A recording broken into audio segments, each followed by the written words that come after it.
Have you ever wondered how some of the most successful people in the world get to where they are?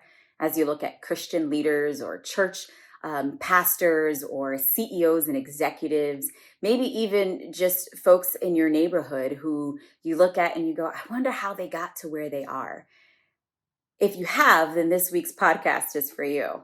Hi, I'm Diera Mendez. Welcome to Recovery Unplugged here at America's Keswick, where we talk about all things recovery from a faith-based perspective, where we focus on the transformation that is in Christ and not just about behavioral modification.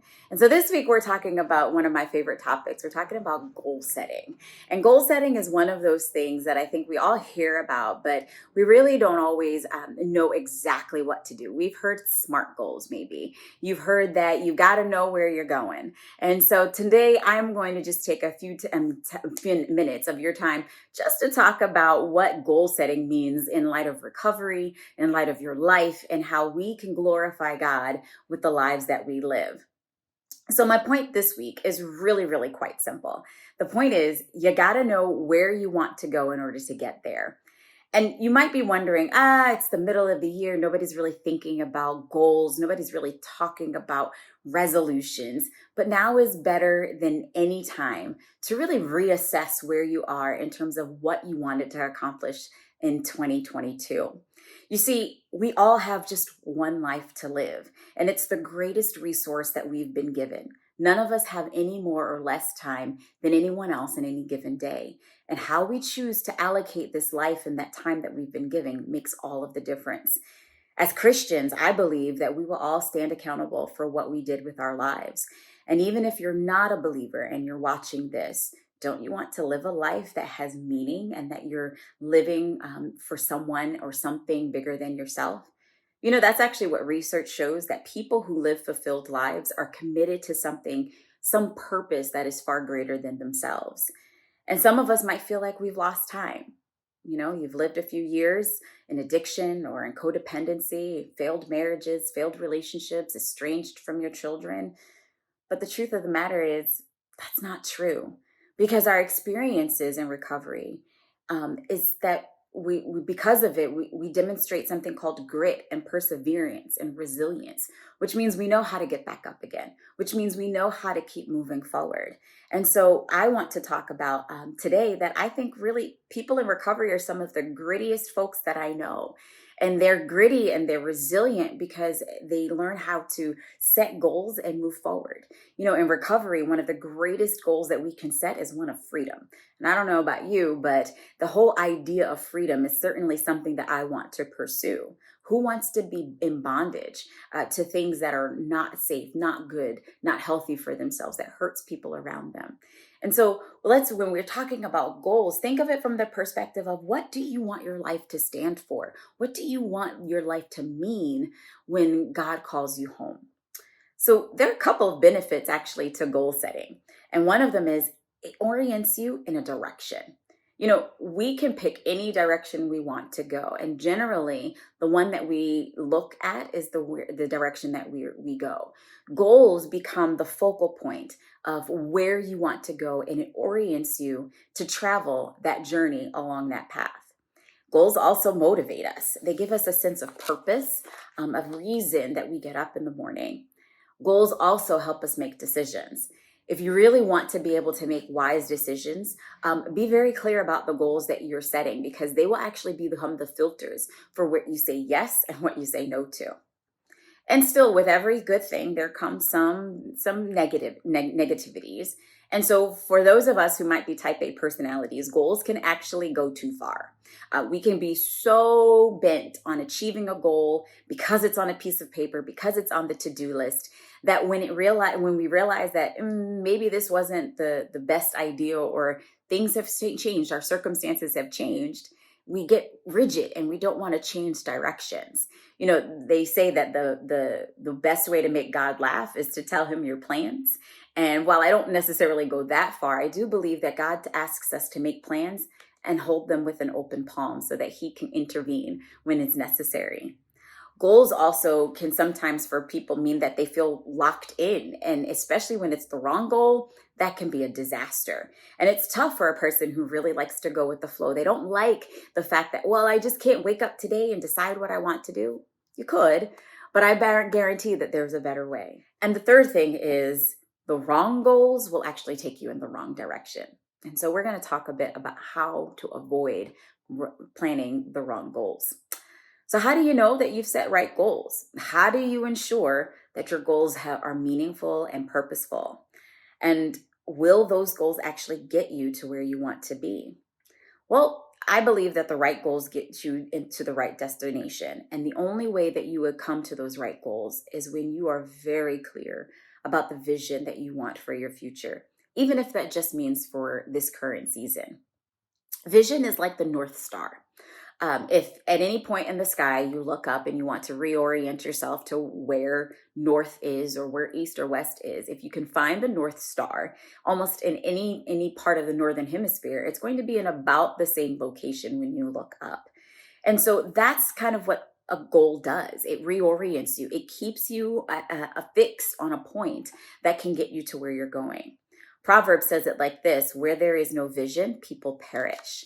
You see, oftentimes we think that we need to be open and without plans in order to please God. But I believe that God likes it when we make plans in consultation with Him. The vision that God gives you for your life becomes the anchor by which you are grounded and rooted in Him. So let's talk a little bit about 3 ways that we create vision for our lives. The goals come out of these 3 things. And the first one is our commitments. If vision is the North Star, then commitments is the anchor that keeps you from drifting when it's time to reorient yourself. They evolve over time and they become your core values. They're intrinsic to the very heart of who you are. So commitments are grounded in: what type of person do I want to be known as? What legacy do I want to leave behind? What values do I want to govern my life? For instance, as a believer in Jesus, and my identification as a woman of faith is deeply important. It guides most of what I do. So I ask myself, where is God at work in my life right now? And based on His word, who do I want to be? Do I want to be the Proverbs 31 woman? How do I want my family and friends to talk about me when I'm gone? Will they know that I was a believer when I'm no longer in their presence? Will the fragrance of my character be reflected of Christ? That becomes my commitment. That becomes the very thing that anchors me. The second part is then from our commitments, we develop our priorities. Priorities are those things that no one else really can do. What season in life are you? For me, I'm a mom of young children, so my priority is my family. What are your current responsibilities? Well, I'm the Enriched Counselor here at America's Keswick, so some of my responsibilities are to the men and women who come through our addiction recovery program. I also have responsibilities at my local church. Those are the things that you need to consider. Are there roles that you play that nobody else does? I'm also married, and so no one else can be the wife to my husband. Nobody else can be the mother to my children. Nobody else can be a daughter to my parents. So the last question is, what must then I say no to so that I can say yes to the things that fall into these other categories? That's how we set our priorities. The third piece is that we need accountability and support. Who do you have in your corner right now that can hold you accountable? Who can call you on the curb when you're starting to drift off to the left? Who do you have on your support team that can help you get closer to your goal? If you're missing somebody, say you want to save money, but finances isn't really something that you do well, perhaps it's time for you to find a financial advisor. Say reading the Bible every day is something that you would like to do and to be more knowledgeable in the Word of God. That might mean you need to join more Bible studies or more small groups, or find a Bible reading partner or a prayer partner who can walk with you along that way. Who do you still need to get on your team in order to move forward? I'm like a lot of women who love their planners. I like the stickers and the fancy pens and all of those things.